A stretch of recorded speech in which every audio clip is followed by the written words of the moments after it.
Is it all over for Lance Stroll? Lance Stroll has been really miserable when it comes to pure performance. Lance has been outperformed by the reserve driver Nico Hulkenberg in the first race of the season, even though Nico hasn't driven a car for a long period of time. Although his father is holding the reins of the team, Lance Stroll really needs to improve his game if he wants to remain in the sport. Aston Martin's F1 car is still far from championship material, and now with Lance in it, it seems very miserable. So how high are the chances of Lance Stroll remaining in Formula 1? Is it all over for him? Stick around to find out more, as you might be surprised. Lance Stroll came to Racing Point in 2019 as his father bought the team in 2018.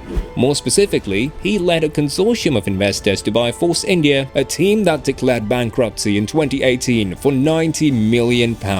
This was the year when Lance was driving for Williams and was showing quite a bit of potential. He even finished podium at the 2017 Baku Grand Prix and was showing signs that he had enormous potential. Most F1 fans believe that he's the only paid driver this season that actually knows how to control an F1 car and can improve outside of the shadow of his father's money and ownership of the team. Stroll was also competent in the 2020 season as he managed to secure his first pole position at the Turkish GP ahead of Verstappen and his teammate Perez. Although he didn't manage to convert this pole to a win, Stroll still showed the potential of a great driver if the right car was given to him.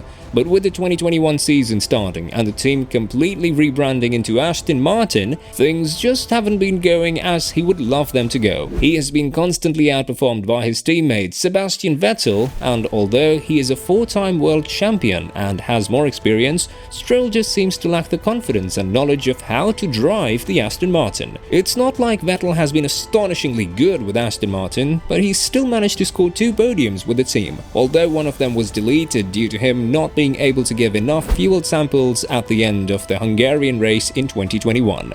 That same year, Vettel finished P2 in Baku, showing signs that he could be the right factor that the team can build on if they find the real strategy. So far in 2022, the team seems like it's far away from what they want to be, and Lance Stroll's miserable driving is just proving our point. According to a former F1 driver, Johnny Herbert, now is the time that the father-son duo needs to be broken down. I sometimes think there is a certain time that, if it doesn't quite happen, Lawrence has got to go, son, I've given you a chance. It isn't quite working out and I've got to do what's right for the team, said Johnny, also emphasizing the importance of Lance Stroll leveling up his game and starting to deliver points more often than his teammate Vettel. Lance Stroll said that he doesn't feel very comfortable and confident in the car going into the 2022 season, adding, I still feel like I'm not really that confident in the car and feeling very precise and just predictable in the car. We're always learning, but I think on my side, I want to get into a better, more comfortable place with the car, said Lance. Does that open up a possibility that Lance wants to change teams?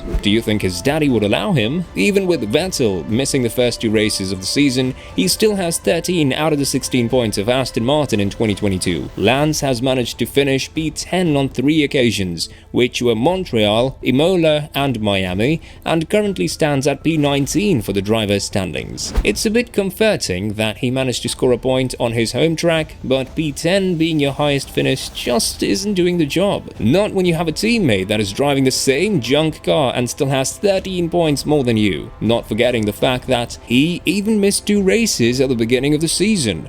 Lance Stroll gave more insight on how he feels in the car, and to be honest, he is kind of copying Hamilton's approach to this, mentioning a little about his lack of performance, but blaming it on the car and its characteristics. I've got to keep working to get back to the place I was in last year and the year before, where it was more predictable and more comfortable. Now it's just a little bit difficult for me. I gotta keep working with my engineers to try and sort it out. Just the car characteristics, very stiff, and maybe the setup, not driving anyone else's car, but we've just gotta try and keep working and understanding. It's definitely more challenging this year than the last few years to get it to a happy place and find the rhythm and all that kind of stuff.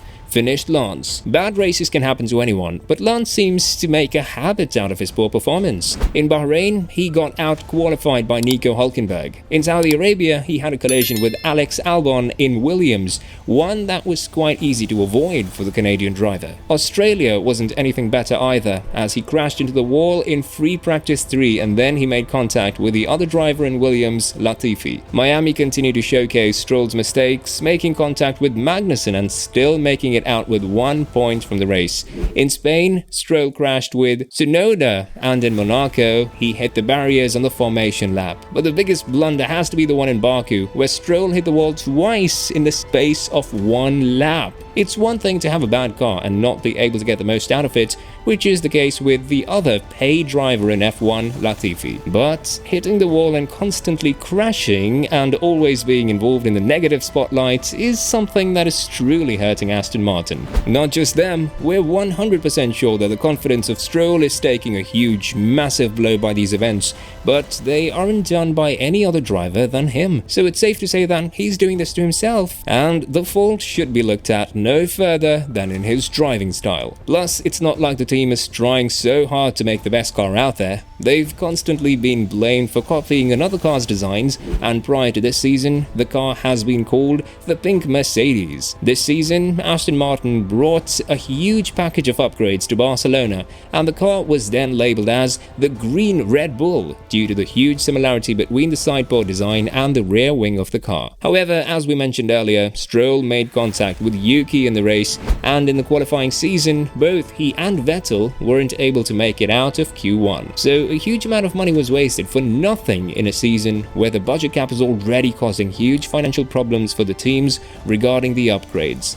The team is setting their hopes for the 2023 season, with the new factory being built and people being poached from Mercedes and Red Bull regarding the development of the 2023 car. When Vettel was asked to join Aston Martin, he said that he loved the vision of the team and would like to be a part of their project. This isn't what he had in mind, surely, and in a recent interview, he said that if he cannot fight for wins in the upcoming years, there is no need to race anymore. So, it's safe to say that the next year will be crucial, and although it's more than certain that Lawrence will keep his son in second place, the situation isn't perfect for Lance. From being one of the drivers with huge potential to becoming the laughing stock of the sport, Lance has underperformed a lot. With every race, improvements are nowhere to be seen, and the team is just more and more looking like Williams and Haas in the previous seasons, where the only purpose they have on the track is to give DRS to the cars that are overlapping them. A similar situation happened to Mick Schumacher, but he was able to deliver under pressure and get his first career points in Silverstone,